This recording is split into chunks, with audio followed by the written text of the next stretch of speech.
होगा।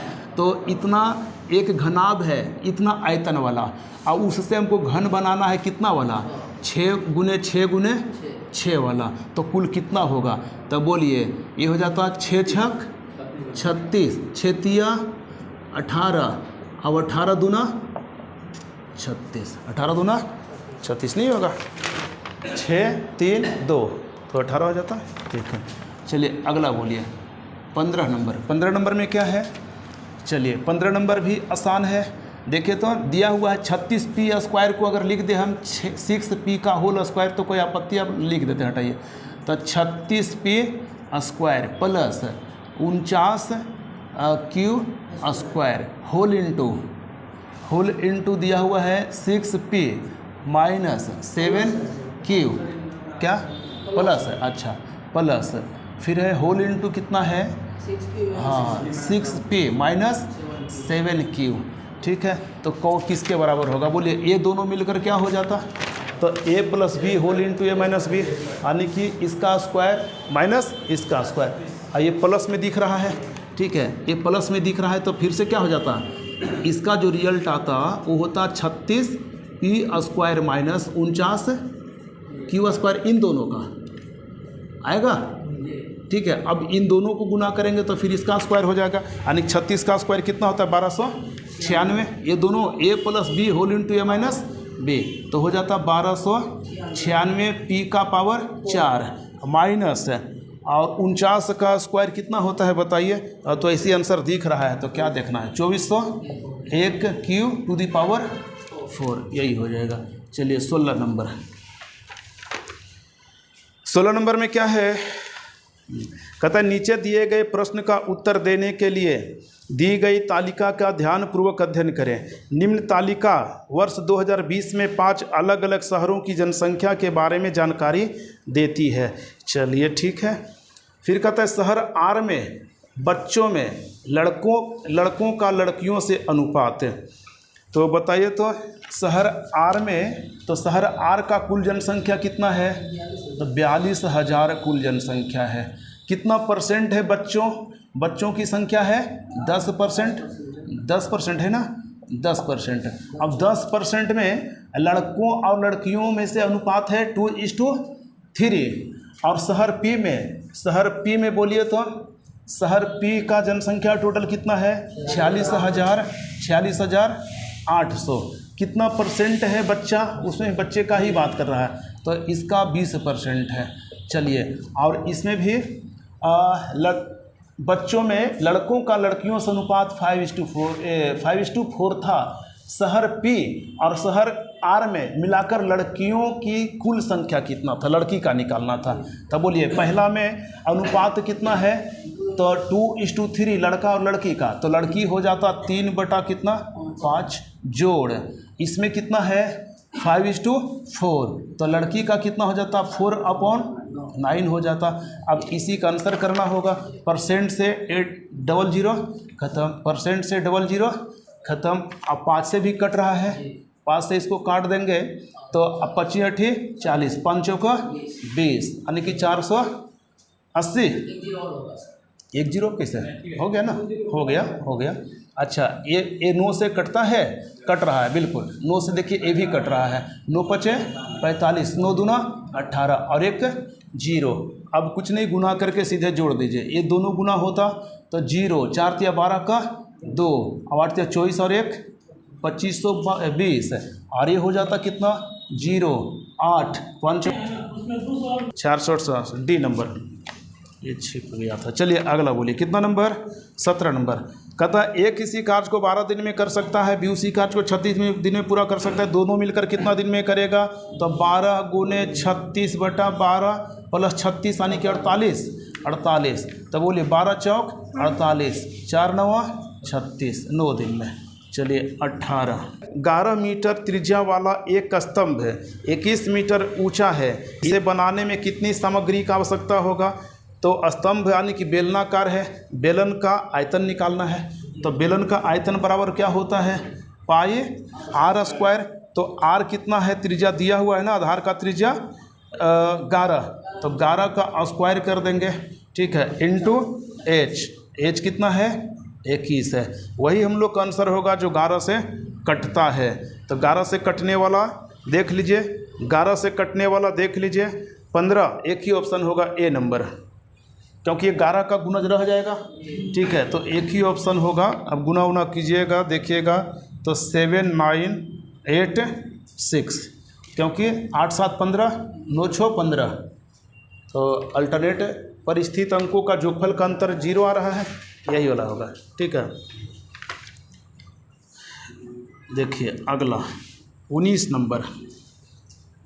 19 नंबर में क्या है, तो कहता है 15 एक 24 का तृतीय अनुपात, यानी कि 15 एक दूसरा संख्या है 24 और इसका तृतीय अनुपात c निकालना है। तो हम लोग जानते हैं मध्य पदों का स्क्वायर इक्वल टू प्रथम और तृतीय पद का गुणनफल, यानी कि हाँ ठीक है, यानी कि यहाँ से कहेंगे नहीं, बीच वाला का स्क्वायर 24 का स्क्वायर यानी 24 गुने 24 बटा, तो 15 गुने c, तो c तो निकालना ही है, तो बटा कितना 15, बोलिए ये कटता तो 3 से ये हो जाता 8, ये हो जाता आपका 5, 8 या 24 और 5 या 15। अब 24 8 ऑप्शन से देख लीजिएगा। तो ऐसा करते हैं, आप लोग का अगर अनुमति हो तो इसको हम 100 बना दें, ये 10 बना दें, तो ये 10 बना लिए। ये कितना हो जाता 24 दूना 48, 48 में 8 से गुना कर दिए, 10 से भाग दीजिए, तो कितना हो जाता, तो 8 8 64 का 4, 10 से भाग देंगे दशमलव हो जाता, यानी कि 4/10 होता, 2/5 वाला होगा आंसर। आगे देख लीजिएगा, फिर कितना हो जाता जी 8 चौक 32, 32 और 6 कितना होता है 38। ठीक है, तो 38 पूर्णांक 4/10 यानी कि 2/5। ठीक है, यही हो जाएगा। चलिए अगला कितना नंबर, 20 नंबर। 20 नंबर में है, कहता एक कक्षा में 70% विद्यार्थी लड़कियां हैं और 70% लड़कियों ने सौकर को अपना पसंदीदा खेल चुना है। यदि 98 लड़कियों ने सौकर को अपना पसंदीदा खेल चुना है तो कक्षा में विद्यार्थियों की कुल संख्या कितना है निकालना है। कहता है कि एक कक्षा में 70% विद्यार्थी है, यानी कि टोटल विद्यार्थी कितना परसेंट होता है अपने आप में 100%। इसमें से लड़कियां कितना परसेंट है, गर्ल्स हो गई 70%, और इस 70% गर्ल्स में से खेल चुन रही है सौकर को, यानी कि फुटबॉल को, सौकर उसी को शायद बोलते हैं, हाँ सौसर कहते हैं, यहाँ सौकर लिखा हुआ है। ठीक है, तो सौकर 70%, तो 70% का 70% खेल चुनती है। चलिए अब बताइए हम लोग को निकालना क्या है, 98 लड़कियों ने सौकर को अपना पसंदीदा खेल चुना है, तो कक्षा में विद्यार्थियों का कुल संख्या, तो 70% का 70% मतलब 49%, टोटल का कितना परसेंट 49% टोटल का। अब 70 का 70 निकालिए, 70% का 70%, तो 49% होगा। अब 49 100 में से 49% क्या चुनता है सौकर, अब वास्तव में कितना चुन रहा है सौकर 98, तो 49% का मान है 98, इसलिए 100% का मान कितना होगा, तो यहाँ 200 हो जाएगा, 200। ठीक है, चलिए अगला 21 नंबर। 21 नंबर क्या है, कहता a man purchased a cell phone for rupees 24,500 and sold it at a gain of 12.5%, calculated on the selling price, the selling price of the cell price was. बहुत सिंपल है, बताइए। कहता है कि उस व्यक्ति को लाभ होता है 12.5%, लेकिन किस पर, on selling price, selling price पर, सेलिंग प्राइस पर है इतना प्रतिशत। अच्छा, 12.5% लाभ का मतलब 1/8 लाभ, 1/8 मतलब सेलिंग प्राइस अगर 8 रुपया है तो लाभ कितना है 1, तो निश्चित तौर पे कॉस्ट प्राइस कम रहेगा, तो कितना रहेगा 7 रहेगा। सेलिंग प्राइस कम रहेगा तो ना लाभ होगा। ठीक है, समझ गए ना। ये कभी कभी कन्फ्यूजन हो जाता है कि नहीं सेलिंग प्राइस ये कॉस्ट प्राइस नहीं, यहाँ पर कर रहा है सेलिंग प्राइस पर लाभ दिया हुआ है, प्रतिशत लाभ। चलिए अब बताइए वो व्यक्ति कितना का वस्तु था, वो कहता है a man purchased a cell phone for rupees इतना एंड सोल्ड इट, यानी कि खरीदा है रेशियो में कितने पर 7 में, और वास्तव में कितना 24,500 रुपया में। तो कहता है वो बेचा था कितना में, सेलिंग प्राइस निकालना है ना, तो सेलिंग प्राइस यानी कि 8 का मान निकालना है। तो ये कट रहा है आराम से, 7 पचे 35, तो बोलिए 35 चौका 140, फिर दुगना कर देंगे तो 8 हो जाता, यानी कि 28,000 रुपया जो भी होगा। ठीक है, 4 बार गुना करते 35 चौका 140 यानी कि 14, और फिर दुगना और है तो 14 दूना 28 यानी कि 28,000 रुपया हो जाता। ठीक है, चलिए 22 नंबर।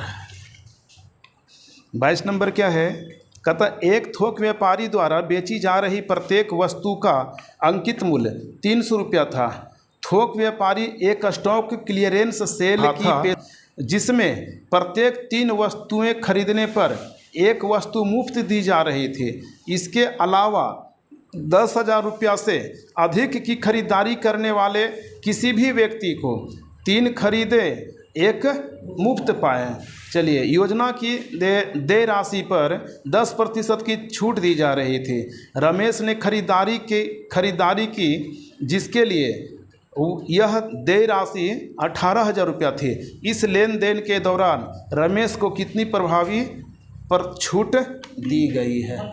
इतना भाषा लंबा चौड़ा दे दिया है, अब बेकार का दे दिया है। बोलिए 3 में 1 मुफ्त, तो कितना % छूट, 1/4, 1/4 मतलब कितना प्रतिशत, पहला छूट 25%, एक और छूट दे रहा है 10% का, एक और छूट दे रहा है, कर्मिक छूट है। तो दोनों का समतुल्य छूट कितना होगा, तो ए बी फार्मूला के बराबर हो जाता। ठीक है, यानी कि 25 और 10 35 में घटा देंगे कितना, दोनों का गुणनफल बटा 100, यानी कि 25 गुने 10 बटा 100, इतना ही प्रतिशत का उसको वास्तव में छूट मिलेगा। 1 0 से 1 0 कट गया था, यहाँ से 10 बैठा दिए, 35 में 2.5 घटा देंगे तो 32.5%। बोलिए पहला दिन चलाया किस चाल से जी, 40 किलोमीटर प्रति घंटा के चाल से, और कितना लेट से पहुंचा वो, लेट से मतलब ज़्यादा समय लग गया, कितना 25 मिनट देर से पहुंचा। ठीक है, फिर कहता है अगले दिन वह अपनी गाड़ी की चाल, अगले दिन चाल बढ़ा लेता है 10 किलोमीटर अधिक, मतलब कितना 50 किलोमीटर प्रति घंटा के चाल से, तब पर भी लेट है, कितना 10 मिनट का देर है। ठीक है, तो कहता है उसका कॉलेज से उसके घर कितनी दूरी पर है। अगर डायरेक्ट आप ट्री का याद रखना चाहते हैं, क्योंकि इसके लिए बहुत ज़्यादा फेमस है, तो कर लीजिए तो ठीक है, यानी कि S1 इंटू S2 और अपॉन S1 इंटू दोनों का अंतर, ये अगर है माइनस ST1, ये अगर है T1 और ये है T2, तो T1 माइनस T2, केवल अंतर से मतलब रखना है। और इकाई का भी अवश्य ध्यान रखेंगे, ये मिनट में है तो बदल देंगे घंटा में ना। ठीक है, तो बोलिए S1 कितना है 40, S2 कितना है 50, दोनों का अंतर ही तो 10 था, इंटू दोनों का अंतर कितना है, दोनों लेट है तो 10, एक पहले रहता तब ना जोड़ते, ये भी लेट है, तो 25 में से 10 घटाएंगे तो 15 ही ना, 15, तो 15 मिनट को बदल देंगे घंटा में, तो 60 से भाग देंगे, बस यही हम लोगों का आंसर हो जाएगा। तो बताइए 15 चौका 60, 10 चौका 40, बचा कितना 50 किलोमीटर दूर है, 50 किलोमीटर दूर है। रेशियो से भी बना सकते हैं। ठीक है, चलिए अगला 24 नंबर है। 24 नंबर क्या है, कहता निम्नलिखित में से कौन सी संख्या 42 से पूर्णतः विभाज्य है। तो 42 से कटने के लिए क्या चाहिए, 7 से कट जाए और 6 से कट जाए। तो हम क्यों ना 7 से ही देख लें, 6 से तो कटता हुआ जानते हैं किसे कौन कौन कटेगा, जो से कटे, 2 से कटे और 3 से कटे। तो पहला देखें तो 25,216, 7 से देखें तो कटता है क्या, 60 से 27, ये 42 पूरे 16 नहीं कटता। चलिए बी नंबर बोलिए, तो 25,216 44, तो यहाँ तक कट जाता, फिर 44 नहीं कट रहा है 7 से, यहाँ तक तो सेम है ना, तो यहाँ कट गया, फिर उधर नहीं कट रहा है। हाँ ठीक है, सी नंबर बोलिए। फिर तो वही चीज़ है, यहाँ तक कट रहा है लेकिन आगे 32 तो नहीं कटेगा ना। चलिए, तो बचा हुआ कौन रह गया, डी, उसको चेक ही नहीं करेंगे, वो कटवे करेगा। ठीक है, चलिए अगला एक लास्ट। हाँ क्या है 25 नंबर में, तो सिंप्लीफिकेशन है लेकिन गलती किए होंगे हमको लगता है। सब बना लिए सही, कितना आंसर है बताइए, 10 है, तब बना लिए हैं, तब तो लगता है बना लिए हैं। गलती कर दिए है ना, हाँ कर दिए हैं, समझ गए ना। कहाँ गलती करते हैं पता है ना, हाँ गलती यही करते हैं, देखिए यहीं पर गलती करते हैं, यही गलती करते हैं। ठीक है, देखिए ये एक्चुअल में नो का चिन्ह अभी प्लस है, ये बाहर है, कॉमा है, ये भी एक ब्रैकेट ही होता है ना, तो ऐसे ना लिखकर इसको हम लोग ऐसे भी लिख सकते हैं, समझ गए, ध्यान रखना है वो। ठीक है, तो लाइन ब्रैकेट था, फिर से लिख देते हैं लाइन ब्रैकेट के रूप में। तो लाइन ब्रैकेट यानी कि 9 में से 3 घटेगा तो 6, अब -6 होता। ठीक है, तो बोलिए ये हो गया कितना, -6। अब 15 में से 6 घट गया तो 9 हो गया, और 20 में से 9 गया तो 11 हो गया, यहाँ पर आ गया। चलिए अब बोलिए, यानी कि ये हो गया आपका ये माइनस में ही था ना, ठीक है ना। चलिए ये हो गया कितना, -1, अब माइनस गुने माइनस क्या हो जाता, प्लस, तो 9 और 1 10 होना, यहीं पर गलती